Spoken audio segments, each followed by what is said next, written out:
Good afternoon, everyone, and welcome to another edition of the Do Good to Lead Well Through Crisis webinar series. My name is Craig Dowden, and really appreciate that you took the time to be here today and to join Chester and I for a very timely and important conversation around anxiety at work. Just as a bit of background, for those of you who are joining us again, welcome back. Love to keep the conversation going and really appreciate the support of ongoing members of this community. For those of you who have joined us for the first time, couldn't think of a better topic and guest to welcome you. Chester's energy, insight, passion is just absolutely world class, and so always learn so much from him and enjoy so much our conversation. And why this webinar series was created before the publication of my first book, Do Good to Lead Well, The Science and Practice of Positive Leadership. I had the profound privilege of speaking with best-selling authors, TED speakers like Chester, and wanted to share their insights around, so how can we exhibit positive leadership? How do we exhibit positive organizations? And last year, when COVID-19 came upon us, lots of conversation about, so how do we lead during times of change and crisis and challenge? And so once again, opened up this webinar series to have that community forum to have these discussions. And so this is why we're here today and looking forward to having a conversation with Chester. And I'm gonna do what I can to do justice to his bio. I would highly recommend that you check out his webpage, and they have so many resources and content that's there that's available. He is the co-author of multiple New York Times best-selling books with his co-author Adrian Gostick, and they've written books such as Leading with Gratitude, which for those of you who attended back in December of this year, it's literally 6 months to the day that Chester joined us, so it's our 6-month anniversary. And so his latest book is on anxiety at work. He has he's written 6 books in total. They have been translated into over 30 languages. They've sold over 1.5 million copies worldwide. What I love about Chester is that their work is supported by a lot of research involving over 1 million people from around the world. He's been quoted in top publications like the Wall Street Journal, the Washington Post, Fast Company, the New York Times. In 2020, Global Gurus Research Organization ranked Chester number 4 in the world in terms of the top leadership experts and number 2 among the world's top organizational culture experts.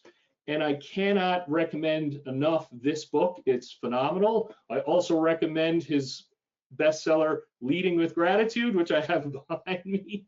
And so really check out both of these fantastic books. So Chester, a very warm welcome today. And I know this isn't your first start.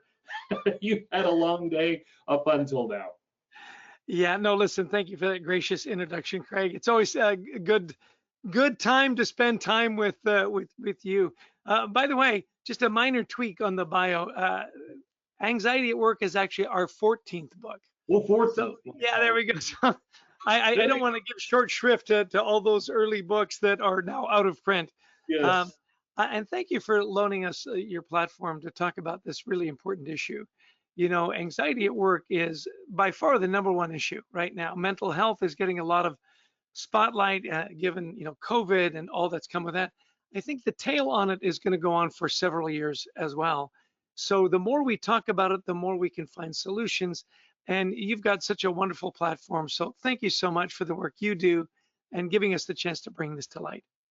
Well, and I have to say, one of the things that I admire and respect so much about you, Chester, is in terms of just your willingness to be a part of the dialogue, the insights that you have, and also for everybody who's listening today, watching today, they have a phenomenal Anxiety at Work podcast and feel very privileged that I was a guest on that program. They bring together fantastic leaders and thought leaders from around the world to share their insights. So please go subscribe, check it out. It's absolutely phenomenal. So I want to talk to you a little bit. And one other thing I want to share, it's Canadian by birth, so go Canada. So definitely want to acknowledge that. I love how this book came together. So can you talk a little bit about how this came to be? Because I mean, your last bestseller, Leading with Gratitude, I mean, this has come out very quickly, very topical. So can you share a little bit about that story? Sure. Well, as you know, we published Leading with Gratitude in March of last year, just in time for the pandemic, timing being everything. And normally, you wouldn't release a book a year, as you well know. Writing a book is a huge commitment, and getting your publicity and getting your publishers and so on. I mean, it's a Herculean effort. The reason it came together was because of COVID. Adrian and his son Anthony had been working on this as a side project for a few years, actually. Adrian and I both have had children that have suffered from anxiety and managed it well, right? And I will point out that this book is unique in another way, in that we've always been Gostick and Elton, Lennon and McCartney. That was our goal, right? Never one without the other. This book is actually Gostick and Elton and Gostick. Anthony Gostick, Adrian's son, is a co-author in this book and gave us a wonderful perspective of the millennial generation. He'd interject with such wonderful insights. He'd say, you old guys, we're both old now, right? You can relate to that a little bit. Say, you don't talk about anxiety. It's something that, you saw as a weakness. He goes, you got to understand, my generation, that's all we talk about. We're very transparent when it comes to mental health and anxiety and depression and so on. And so the research that we had showed that that was very much a generational divide. That, for example, just a few numbers for your viewers and listeners. Pre-pandemic, 18% of people surveyed said they had some kind of anxiety, distortion, disability, that allowed them not to work, right, at normal capacity. 1 in 5. With the pandemic in 2020, it jumped to 30%. And in millennials and Gen Z, or as we would say in Canada, Gen Z, which sounds way cooler, it jumps up to 42%. So you've got to understand that, this younger generation, much more anxious, much more eager to find a solution and talk about it. And so that was a big driver. Now, over and above all of that, the number that was shocking to us was that 75% of millennials and Gen Z said that they had left a job recently for mental health reasons. So this confluence, right? You've got these really smart digital young people coming into the workplace, bringing their anxiety with them. It's not being addressed and they're leaving. So, as employers, as team members, as managers, we got to figure this out, because the cost of all of this is beyond imagination. Over $60 billion in lost productivity in North America alone. For sure. And I love, as you said, around Anthony's contribution and reading the book. It's so awesome. As you said, you point out some pieces, and his insights are so beautifully intertwined in that about, hey, we can think X around this, and then really what's happening is Y. Sure. And just so everyone knows, Chester has kindly agreed to take questions from the audience. So please take advantage to ask one of the world's top experts any of your questions. And again, I highly recommend you check out the book. Early on, a beautiful metaphor that you use is around the duck and the duck syndrome. And because I think it just so powerfully paints that picture about what we're discussing and what you discuss throughout the book. So can you talk a little bit about that? Yeah, it's a term actually that started at Stanford University. And they would actually call themselves ducks. And they'd say, it's so interesting that when you see a duck or a swan on the water, they're just they glide so effortlessly. Of course, underneath they're paddling like mad. And they said, that's us. On top, we're all calm, cool, and collected. And underneath, we're just struggling with anxiety and stress and making sure that everything looks perfect and on and on. And it really is one of those terms that so many of us can relate to. We want to be so put together. We want that Facebook life where everything is, unicorns and rainbows. And yet underneath, we're all struggling with anxiety at some level, And I think it is, yeah, absolutely, that those appearances and where things are and what can actually be happening. And I love that you talk about the Facebook life. Already have a question, and I was going to ask, so this is a beautiful setup. Brian says, I'm really excited to buy the book. I'm so happy we're talking about it today. I'm a manager. Like I'm curious, how do I, and I know we talk about this, how do I manage that? I'm not sure what to do. I don't want to be intrusive, and yet I don't want to avoid what's happening. So any advice here? How can I reconcile that?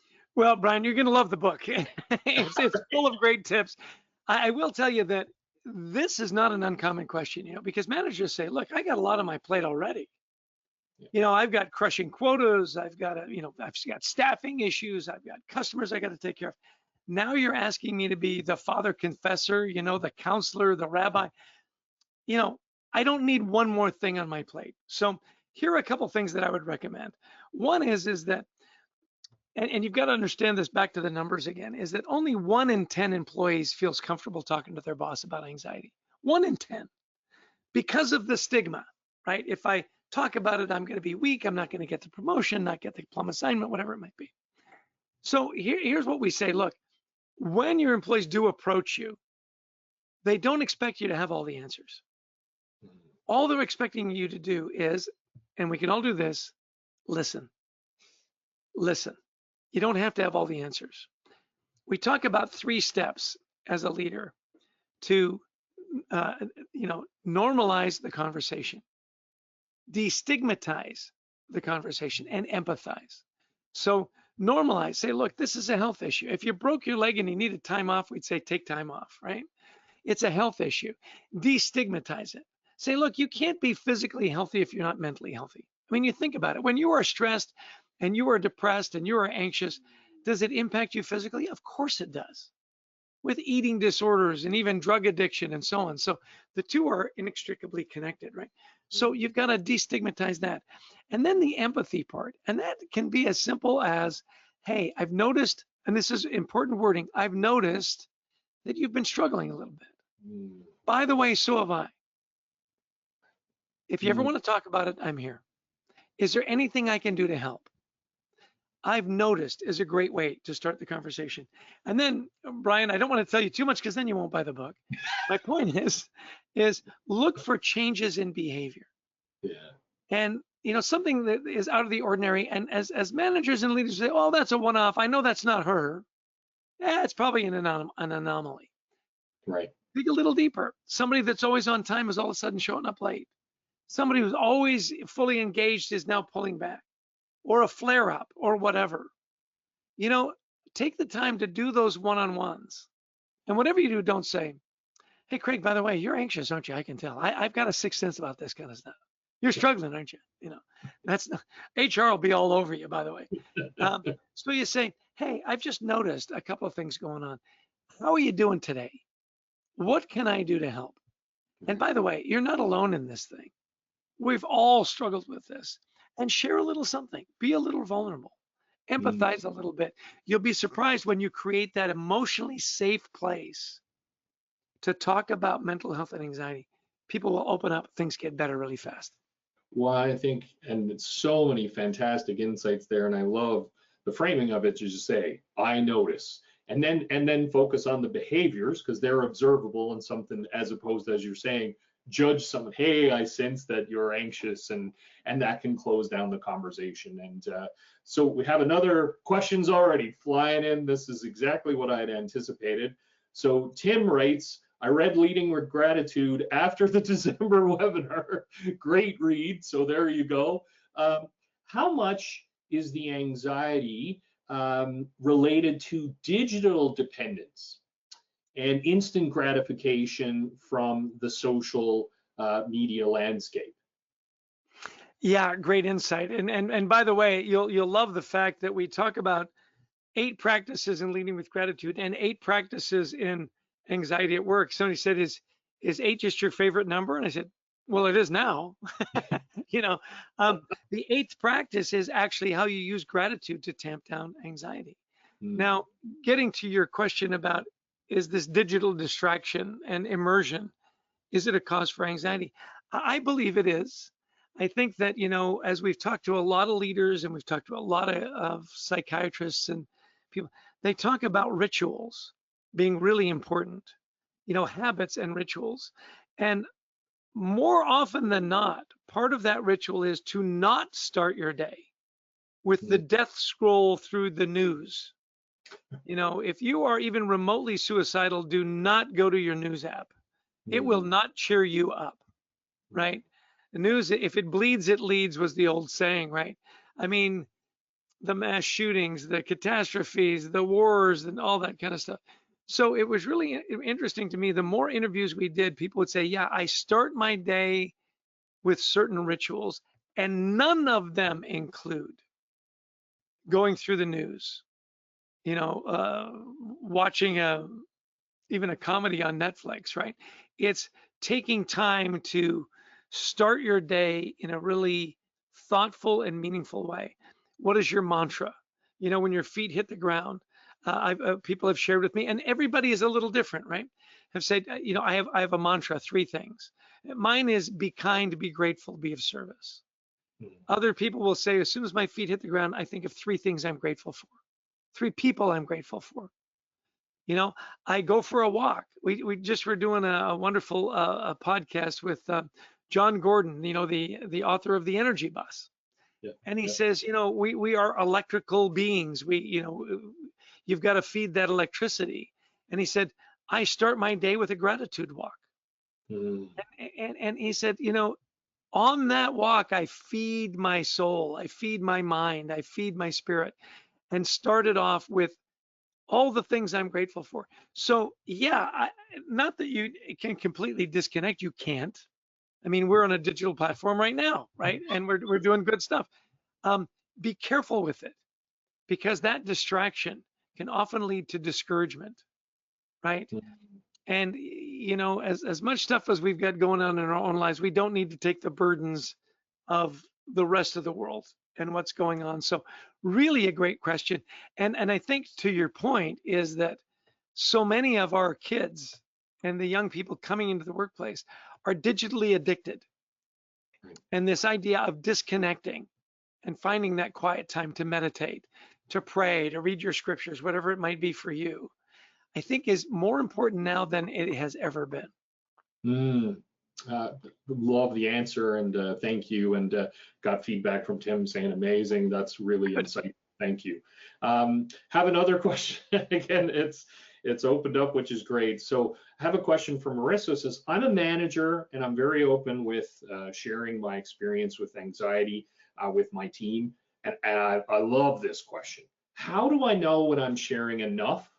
And and when do I find the threshold in terms of is it tiresome for people to hear? So can you help me strike that balance?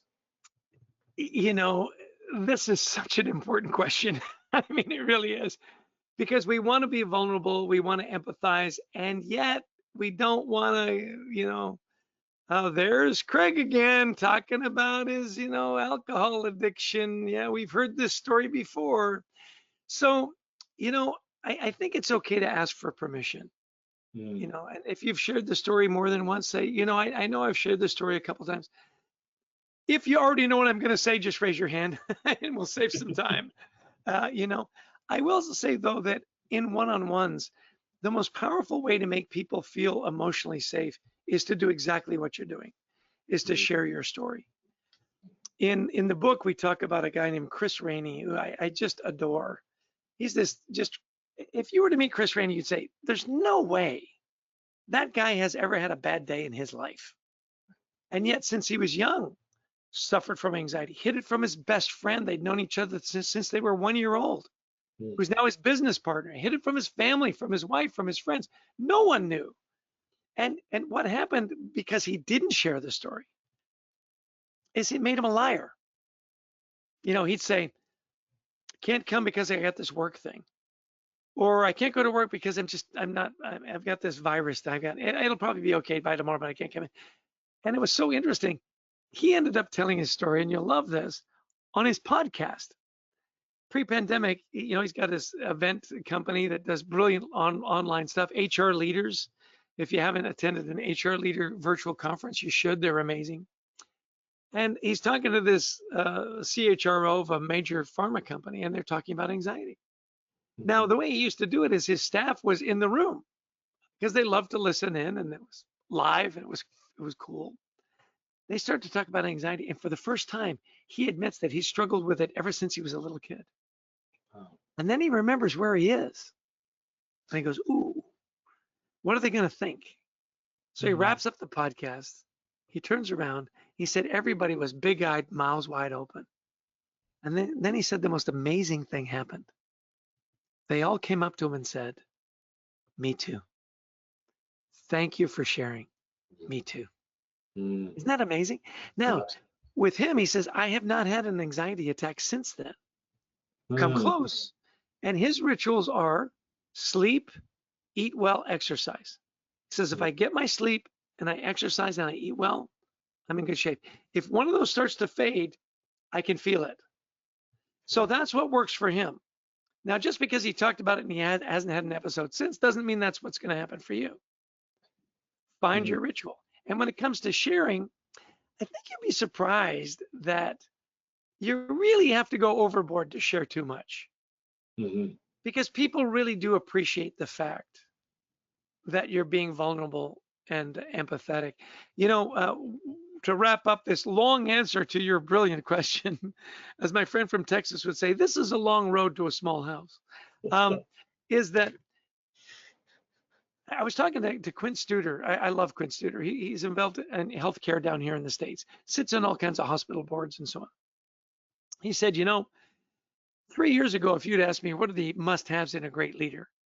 I would have said authentic, great communicator, visionary, paints the vision. He said, now if you ask me, there's only one. It's empathy. If you don't have empathy, none of that other stuff matters. Because we're in such a, you know, a delicate state right now. People are dealing with so much that if you don't have that empathy thing down, the rest really doesn't matter. And I found that fascinating. What do you think, Craig? Do you agree with that? Yeah, absolutely. Well, and I'll admit my own bias because that's something that I speak and talk about a lot is empathy.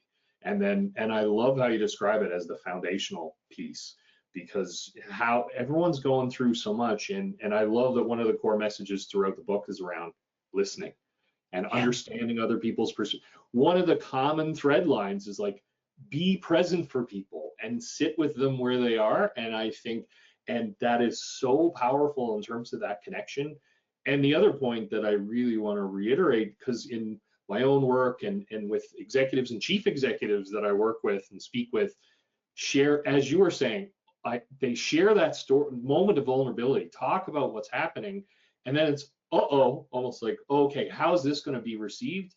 And in every case, it's so amazing to hear that people say, me too, I'm, you know, my respect for you has gone up, my openness, now people come and talk to them about things. So I love that you shine the light on that. And clearly your passion in terms of getting this book out there is all around that. Hey, this is good for us to talk about.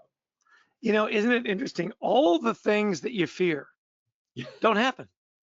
Right. You know, my dad, he had a great, you know, he loved to collect sayings. He said, don't tell me not to worry. 99% of the things I worry about never happen. You know, kidding? Well, yeah. So 99% of your time is wasted. It really is interesting how people that care about you will rally. They will come to your aid. And the people that don't were never your friends anyway. What do you care? Right. What do you care what they think? Absolutely. So it is interesting. It's that moment where you cross over and you go, you know what? And this is such an important message in the book and in our podcasts and everything we do. This is not a journey that you take alone. It is absolutely not a journey you take alone. And there are so many people that are ready and willing to come to your aid. You know, the worst thing you can do is continue to lie about it, to hide it, and say, you know, and by the way, my generation, that's exactly what you were told to do. You know, just bundle it up, stuff it down there, and wait till it causes a rupture and an ulcer in your, you know, it just was such an unhealthy way to approach it. And by the way, I was guilty of that. My son, who's so funny, he says, Dad, did you ever think that you, like you, would be a mental health advocate? I said, nope. You know, a lot of us have come to it the hard way. We've suffered. People around us have suffered. Well, We've what I taken the love, wrong approach, and it's time to take the right approach. absolutely, and what I love about your work and this book is that, with your extraordinary platform and passion around it, you're driving that conversation. And I think, again, it's so important, and your desire to make this, and again, just like today, I know you've started your day very, very early, and this is not your first thing that you've done. And this won't be the last. And yet you show up with an energy and a passion, and I hope people, again, appreciate. It's just every time we speak, you have that desire, that sense of community, and what you want to contribute comes through every time. So which is awesome. I've got so many questions, so I want to make sure, because let's keep going all afternoon. Yeah. So Christine, because this is important. Said my workplace has undergone budget cuts and staff reductions. So how do I support my organization? And then also with the potential future possibility that other things may come into play. So any advice that you have here? Yeah, absolutely. Make sure you're managing your workload. Burnout is a big issue. What we tend to do as leaders is, we've got Craig, he's incredibly competent. So we give him more and he gets it done. So what do? We give him more. We bury the poor guy.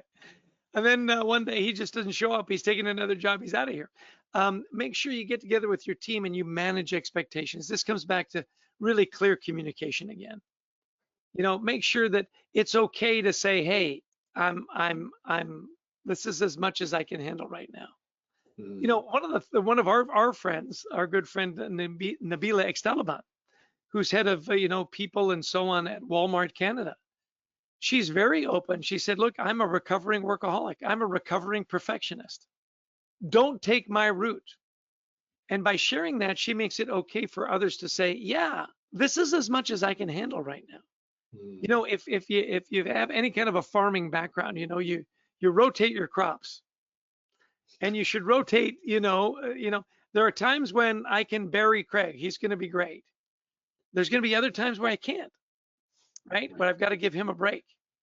And that's important to know. So manage the workload.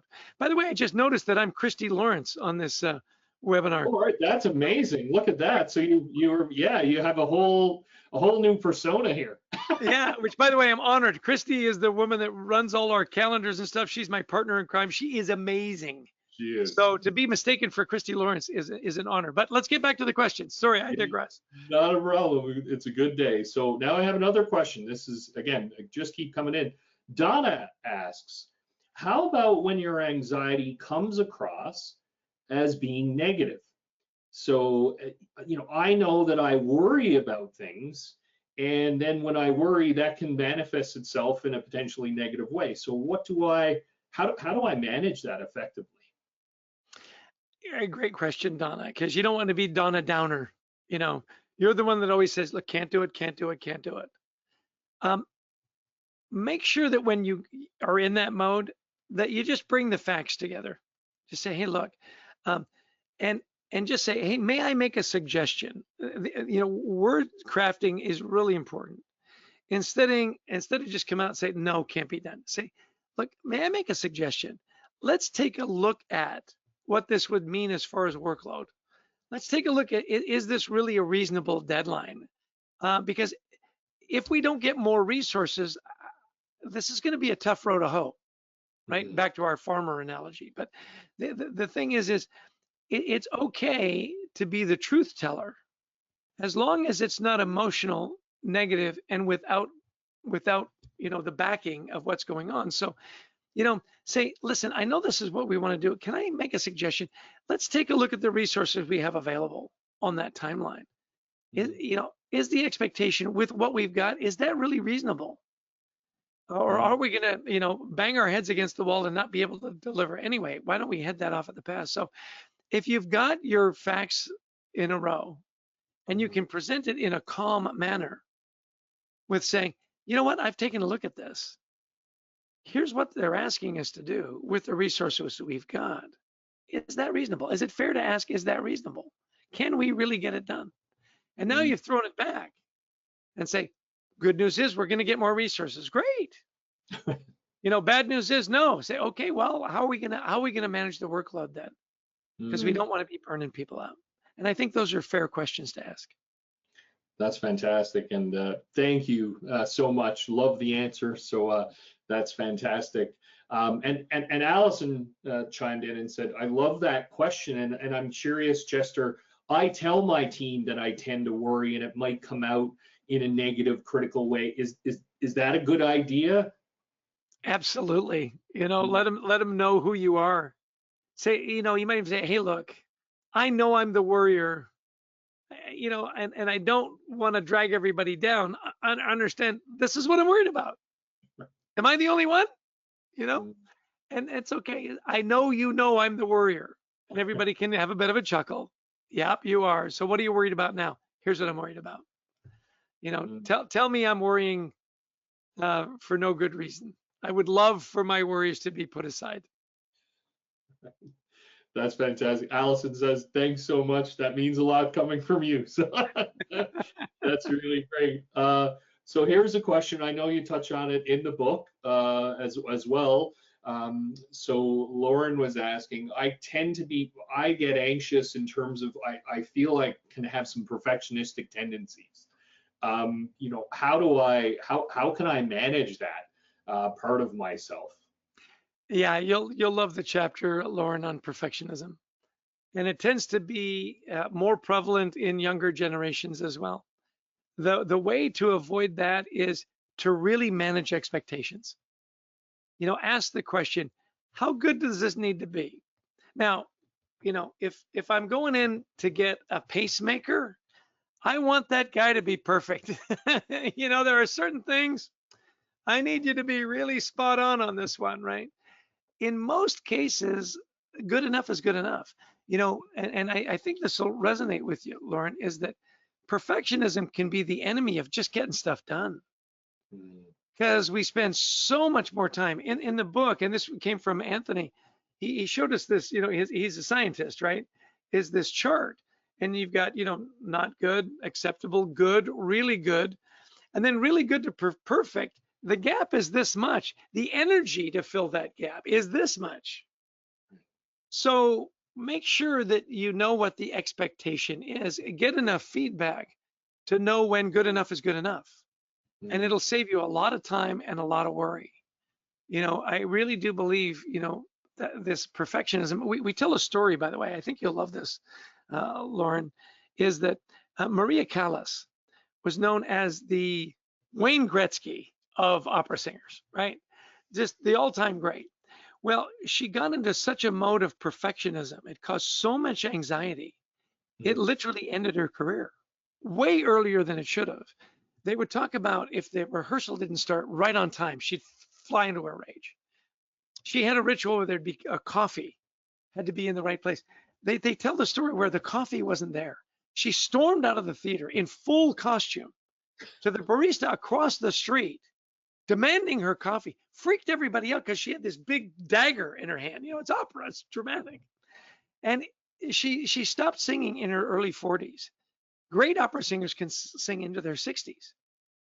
In an interview they did, they asked her why she left so early. And she said, anxiety didn't steal my voice. Perfectionism didn't steal my voice. I've still got a great voice. What it stole was my courage. Mm. Think about that. Stole my courage. Right. Now, Joanne Sutherland, arguably the second greatest opera singer, sang into her 60s.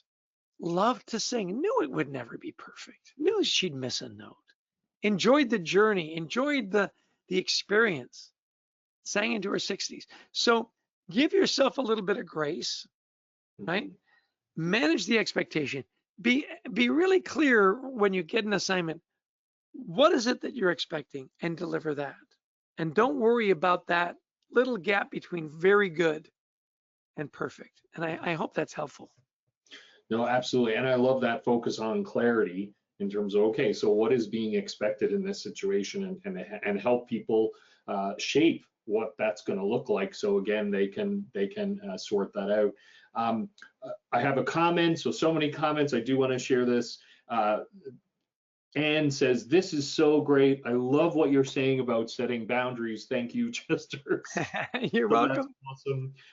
I want to explore with you one of the points that I thought were really powerful, because where you talk about for many managers, many leaders, they may think when times are really challenging, when it's, when there's crisis, to tighten their grip on things, to exercise more control. And if you don't mind, I'd love for you to share your interview. And you've spoken to so many amazing people in the book, by the way, but with Nicole Malachowski, the first female pilot with the U.S. Air Force. I think that is such a brilliant story. So if you don't mind sharing that. Yes, Nicole Malachowski. I mean, amazing. Fighter pilot for the U.S. Air Force, the first woman to fly with the Thunderbirds. So I sort of broke that glass ceiling. And she talked about the fact that, look, when you're in a dogfight, you grab onto the flight stick. I mean, you're the master of the universe. She said, when you're doing demonstration flying, it's a different gig. You're flying at 400 miles an hour, just a few feet away from, your teammate, and sometimes inverted. I mean, they do amazing things. If you've watched these, demonstration pilots, she said, and you always, at a certain point, you always hit turbulence. It's going to happen. Well, she said, being a fighter pilot, I hit turbulence. I grabbed onto that stick. Well, in the debrief afterwards, her teammates came and said, hey, Nicole, this is counterintuitive. When you hit turbulence in formation, like we are, as close as we are, you actually have to loosen your grip. And she said, go to 2 fingers on the stick. Because when you've only got 2 fingers, you can't, She said, and as she's telling this to me and Adrian, my co-author, we said, what a great leadership lesson. Because so often we go through a crisis and then we turn into micromanagers. We want to know everything. We want to control everything instead of trusting the team to ride through the turbulence. They're talented, they're great, or they wouldn't be on your team. Trust them, give them some slack, and ride through the turbulence. Wonderful story. I'm so glad you brought it up. Yeah, Nicole Malachowski, by the way, follow her on Instagram. She's done wonderful things. She's a great advocate for young women, especially aspiring in the military and in business. She's beyond delightful. Well, and it is one of my favorite stories in the book as well. And I think I hear about it so much, and it happens at so many layers. I know CEOs will say, hey, the board members have been really hyper vigilant about what's going on. And then layers down throughout the organization, it's that natural reflex. And once again, one of the things that I really appreciate about the book and the insights that you share is that these are counterintuitive to what we would think is the appropriate action, and that it's an unintended consequence. I was hoping this was, going to have a positive impact as opposed to the opposite. Got another question. And on the flip side, was glad that the question around perfectionism came up. So Tara writes, I'm not a perfectionist, yet I'm since there may be at least one member on my team. How can I manage that for this individual? So how can I lead effectively? Great question. It all comes back to feedback. It's really interesting. And again, Tony was a great window into this. He said, look, when there's no feedback, we think, oh, it's not good enough. So we keep doing it again and again, different ways until we get the feedback. I mean, we came across a story where this poor guy, young guy in the organization, trying to make a good impression, turns in the report, texts his manager, did you get the report? He goes, yeah. I said, what do you think? Digging into it, ... He goes, oh, so redid the report 4 more times. When Monday, ruined his weekend, right? Manager comes back and goes, why did you, the first report was brilliant. Well, I didn't get that, you didn't tell me. So when you're managing that perfectionist on your team, be really clear about what you want, how much you want, and when you want it. And when you get that, immediate feedback is really important. Use the example of, hey, got your report, by the way, great. No need to do any revisions. Love what you did here, here, and here. That simple feedback, which you can do in a matter of minutes, will tamp down their anxiety and go, oh, okay. And then, because they're, are you sure you don't want me to redo? I'm sure. Did you like the color palette? The color palette's fine. Should I have gone with an Arial instead of a Times, Courier? The font is fine, and put their minds at ease. It'll tamp down their anxiety. That feedback for perfectionists is really important. Well, this is great. And as I mentioned at the beginning, you were the #2 organizational cultural expert in the world. So I'm glad this question has come out, and it's something I get asked. So I'm thrilled to have the opportunity to ask this.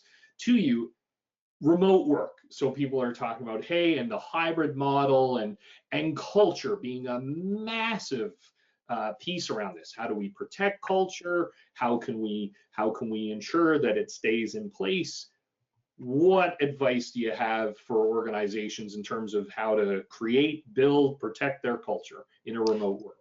You know, it's so interesting. I was talking to another culture expert on this, and they said, you know, at American Express, it does a lot of their analytical work, Darren, uh, and he said, you know, if your culture is falling apart because your people have gone remote, you probably didn't have a great culture to begin with. Hmm. He says, you know, if your core values are there, whether you're in person or remote, they should still be there. Now, having said that, you know, he said one-on-ones are really important. Are you checking in on a regular basis? You know, because we can't just stop into someone's office, and soon I think we will be able to do that. Stopping in and you've got to carve out the time. You know, make sure that you're doing those one-on-ones. How are you doing? What can I Mhm. do to help? And so on. I think that becomes really important. I've been looking around my desk here just really quick. And I Yeah, no found problem. I've got a recommendation for you. This is a good friend of mine. In fact, she's going to be on my LinkedIn live show tomorrow at 1 o'clock. Erica Dewan, uh, Yes. digital body language. Um, this is a great resource. How do Mm, you read the digital body language and you know your texts and your emails and your observations? We've got to be careful that we'll do things that we think nothing of that may throw our people into a panic. right. Erica Dewan, digital body language, I highly recommend it. And then carving out the time, Mm, one-on-ones. How are you doing? How can I help? that's amazing. Well, thank you for that. And thanks for the recommendation. And yes, check that out tomorrow. You said at 1 o'clock? Yeah, we'll be live on LinkedIn. She's beyond delightful, by the way. You'll love Erica. She uh she loves Bollywood dancing. I don't think we'll be able to get her to do that on the show tomorrow, although you never know. So Hey, tune if in, anyone find out. can, that's right. Anyone who can do it, you've got good chances. I'd bet on you in that. And as one of the things, again, I appreciate how open you are in sharing expertise resources with everyone. Had another question from Scott asking, so any surprises for you and your co-authors in terms of researching this book? Anything that stuck out where you went, wow, that shifted my view on anxiety? Yeah, several, by the way. We knew there'd be a generational difference. We didn't realize it was going to be that big, that the Mm, gap would be that big. You right. know, average around 30 jumps up to 42% in millennials and Gen Z. Um, that was surprising. I personally was really surprised that only 1 in 10 people felt comfortable talking about it in the workplace. You know, Mm, it seemed to me that, you know, we're getting better, I think, about creating caring workplaces, EAP programs, you know, employee operated groups, you know, whether it's, you know, you've got your military group, you've got your LGBTQ plus and so on. I was surprised that the number was that low and really drove us to be much more mission driven, realizing that the stigma that's attached to mental health and anxiety in particular really is strong. There's a mm. lot of work to be done there to make people feel safe. And I love the example of Nabila X-Taliban being vulnerable, sharing her story, and Right. encouraging people to do it differently than she did.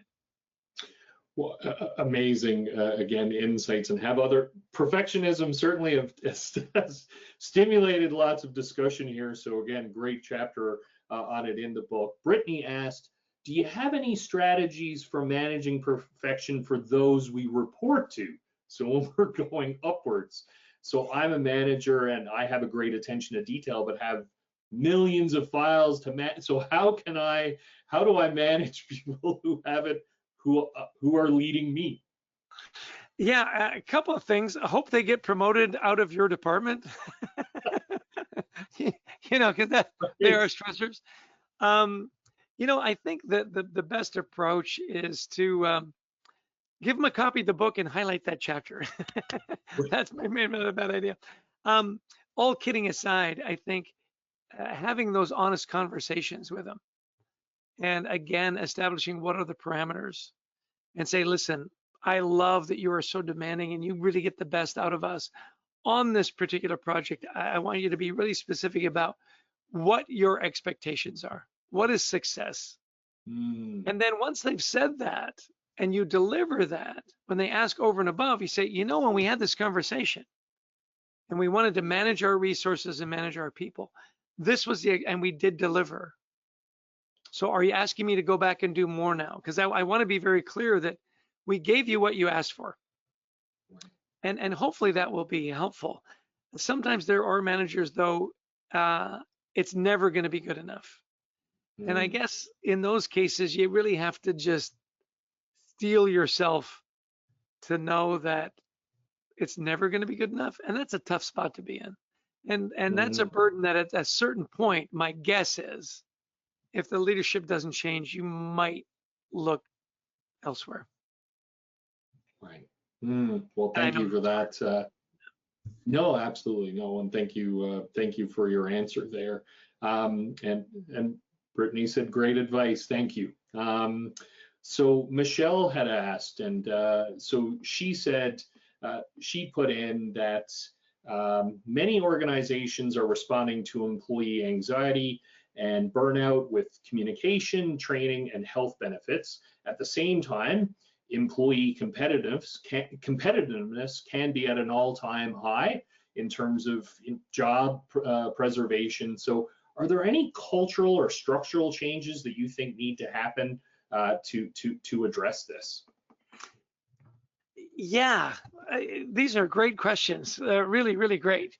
I'll tell you, I think right now, employees have never had more leverage. There is a shortage of workers out there. We know there is. There's not enough people for the jobs.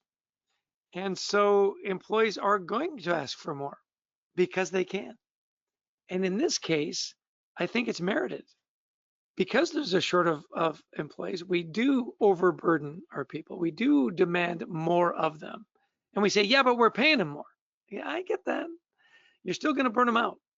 Yeah. So, yeah, does there need to be a structural difference? Yeah, I think these, and American Express does this brilliantly, under Darren Wishman, where they're giving the employees a voice through the surveys, and they're very detailed. Tell us how you feel about coming back to work. Tell us how many days you want to come back to work. Tell us about, because everybody thought productivity was going to suffer when we went remote. It actually accelerated, which is fascinating, isn't it? Right. We got the opposite. And look, my son commutes into New York City for work, hasn't for over a year. He said, hey, I was saving $3,000 a year just in train passes, let alone how many clothes do you need to buy when all you need is a shirt? Right. So the ripple effect, and I'm not going out to lunch with or drinks afterward. All these little things add up. He says, Dad, I'm saving thousands and thousands of dollars not going into work, and my work has never been better and more productive. So now you're seeing, Goldman Sachs says, everybody come back. Well, that's one approach. Right. Another is, well, what if you come back 3 days a week? What if you come back 2 days a week? And my son's point was, who's going to check? Like, if you've got a remote option, I mean, are they going to look at where the badges are scanned and say, hey, you only came in 2 days this week, 3 days last week, 1 day the week before? I say, well, did my work get done? So yeah, these structural changes and stuff are going to be really interesting. I was talking to a recruiter the other day, and she said, you'd be surprised the number of people that are contacting me saying, my company wants me back full time. What have you got for somebody like me that's 100% remote? Because if it's sixes, I'm going there. Right. So yes, again, a long road to a small house. Listen to your people, get their honest and candid voice, and that will guide you as to the decisions and the changes you need to make if you're really, focused on keeping your people, and particularly your good people. Great answer, and I can't believe it's already 10 to 3, so we're getting near the end here. So if you have any last minute questions, please populate them into the chat box. One of the things that has been front and center and conversations that I have is around managing conflict, and you have a great chapter on that. One of the wonderful strategies you talk about of the many that you discuss is around the impact value solution. I just thought that is wonderfully powerful. Do you mind sharing what that is and the framework we can use to navigate those conversations more successfully? Yeah, that was Tony. That was the scientist. And Yeah. said one of the ways you take away the emotion and you take away, people getting their feelings hurt or not feeling their voice, is just have a system. And it's diagrammed in the book, and just follow that and have everybody agree to it and establish your ground rules. In our book, The Best Team Wins, we did a lot of work with Bell Helicopter. And over and above the system about how you walk through, handling the information, handling conflict, and coming to a resolution, is they had some ground rules. They said, look, we like to have fun. Here's the thing, you can't laugh at someone else's expense, which I thought was a great, simple ground rule. Scott O'Neill, one of my favorite leaders of all time, he would say, look, we cheer for each other. That's one of our core values. If it starts to get personal, he's got this thing he does. It's really interesting. He'd say, Craig, I don't get the sense you're cheering for me on this one. Ah, nice. And with very subtle humor, Yeah. diffuse the situation and say, look, we can discuss, we can argue, we can debate. It can't get personal. As soon as it gets personal, the whole system blows up. So yeah, I would encourage you to go there. The diagram is simple to follow. It'll give you can adjust it to what you need in your group. And then a couple of simple ground rules around how we treat each other with civility. We don't laugh at each other's expense, I think is really helpful. I think that's amazing. No, thank you, and appreciate you sharing this. I laughed out loud at this question. Anne asked, Chester, why do people think that telling someone to calm down is a good idea when they're...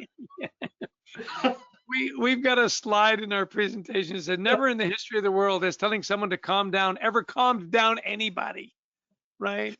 And I love the way it's normally said. Hey, calm down. That's the right approach, right? It's like your parents saying, you're crying? I'll give you something to cry about. That's 60s parenting, by the way. That's right. So yeah, that's why, softening your language and say, look, I've noticed that this really is a hot button for you. May I make a suggestion that when this comes up, instead of leaning in and yelling, maybe let's just get a little more information. One of the things in leading with gratitude that I think is doubly applicable in anxiety at work is assume positive intent about people. My dad would say, look, you have to choose to be offended. And I think if your mentality is that, look, everybody's trying to do a good job, we're going to have conflict, I'm going to choose not to be offended. I'm going to choose to be a peacemaker. I'm going to choose to assume the positive about people. I think that goes a long way in tamping down anxiety and hurt feelings and avoiding, hey, buddy, you got to calm down. It's never helpful. Very helpful, and just from my own personal experience, I referenced your that sentiment around assuming positive intent. Had a great conversation the other day with a couple of executives for 2 hours, and that was something I shared near the end in your work there, and they said that's the most valuable thing we've taken away. So yeah, that's the big takeaway. Sure. Listen, it's not just a better way to lead, it's a better way to live. It really is. And giving people a voice, telling your story, knowing their story. How did they get here? What do they want to accomplish? What are their aspirations? I love Scott O'Neill. He says, look, he's the CEO of the Sixers. I'm going to see him tonight. We're going to Game 5. It's going to be amazing down in Philly. Sixers. Go Sixers. Why not? Yeah. Raptors are out of it. You don't have a dog in it. Yeah, can say that without any guilt. Yeah, you always for that triple bounce on the. Anyway, we digress. That's right. Know your people's aspirations. He goes, you're going to have somebody on your team And their aspiration is they want to go to the moon. And your job as a leader, help them get there. Mhm. Who doesn't want to work for that guy? Who doesn't want to work for her? I want to go to space. Hey, let's figure that out.